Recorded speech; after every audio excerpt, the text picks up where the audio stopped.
Hello everybody and welcome back to the channel. This is Mango Oblivion Plays, and today we're going to be going over some early October Pokemon news moving forward in the Pokemon world.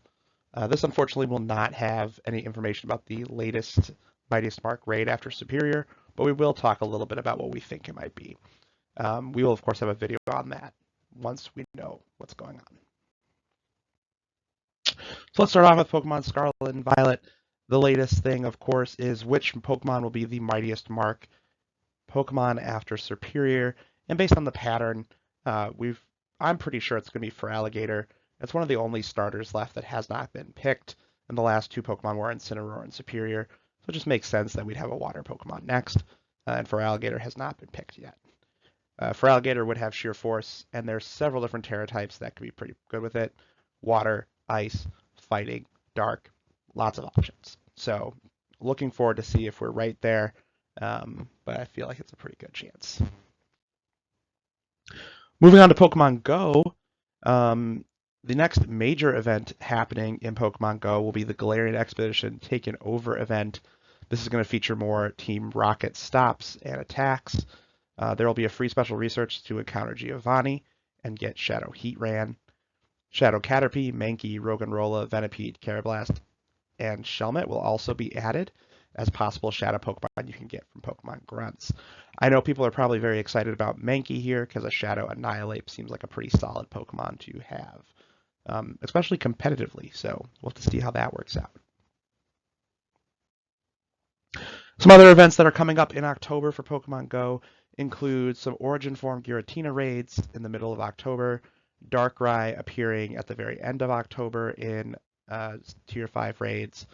There's going to be a Mega Raid Day on October 12th, although they did not tell us which Pokemon would be in that raid event. There's going to be a Magnetic Study event, which will probably revolve around Magnezone and a few other Pokemon in the middle of October. And then Halloween this year will be broken up into two parts, the first part being from the 22nd through the 28th, and the second part being from the 28th to the 3rd of November. There are also going to be two mysterious events that will end October in Pokemon Go. No word as to what those are, but hopes are high they could be something really awesome moving forward. Moving on to Pokemon Sleep, we've got some new information about the newest area in the game. The old Gold Power Plant will be releasing on October 2nd, which will be coming up here pretty quick. Shinx, Grubbin, and Aaron are going to be added to the game as a part of this new area. So those are going to be the new Pokemon that are featured, just like how in the Lapis Lakeside there was Dratini, Ralts, and Stuffle. So there will be 3 new Pokemon that join the game along with this new area. There will also be a 2-week-long event that'll start on October 7th that'll allow you to catch these Pokemon on Greengrass Isle, and they'll also help you get some incenses for these Pokemon that you can then use to capture them early on. So an exciting thing for those of us playing Pokemon Sleep. Moving into the Pokemon trading card game, we've got some important news about the next Japanese set that's coming out. Super Electric Breaker will be releasing on the 18th in Japan, and this will be the first half of what will be our next set, the Surging Spark set, which releases in November. So there should be another set that will go along with this one that will release, making our full set in November. Pikachu, Tatsugiri, and Hydreigon are all going to get Terastal cards. And as you can see here, it looks like Pikachu is going to have quite the attack on his. There are also going to be lots of other exciting new cards like Ace-Specs and other such things like this. But I just thought it was interesting they're going to be adding some TM cards in that include Terastal attacks. So that should be pretty interesting to check out when they release, see what they do and how they can affect the game. Also in Pokemon card news, the illustration contest for 2024 has been finished with the 3 winners being announced. As you can see, the 3 winners are down here in the bottom right of our screen here, with the runner-up submissions on the left. These 3 submissions will be turned into cards that will be available probably around the holidays, and that's going to be very exciting. I think these cards are always super fun, and they're drawn by fans, which is great. So that's going to be really cool to see once those are released.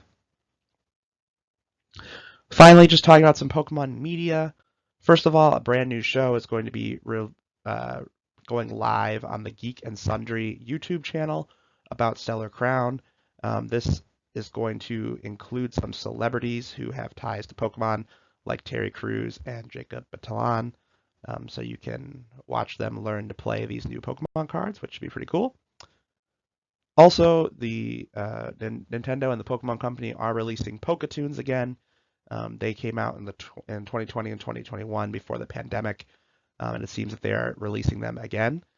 2 episodes have come out so far: Pawmi, Pawmo, and Pawmot, and the Angry Primate Observation Diary, with more on the way, and this should be on the official Pokemon YouTube channel. So if you want to check in and see what those are all about, they are available there. Each one is about 10 minutes long, so it's kind of like a Looney Tune. Well, that's all we've got right now for October news, but like I said, there will be more coming, especially after this weekend when we get our latest Scarlet and Violet raid event. Once that stuff is out and available, I will let you know.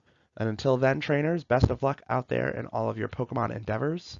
This has been Mangle Oblivion Plays, signing off for now.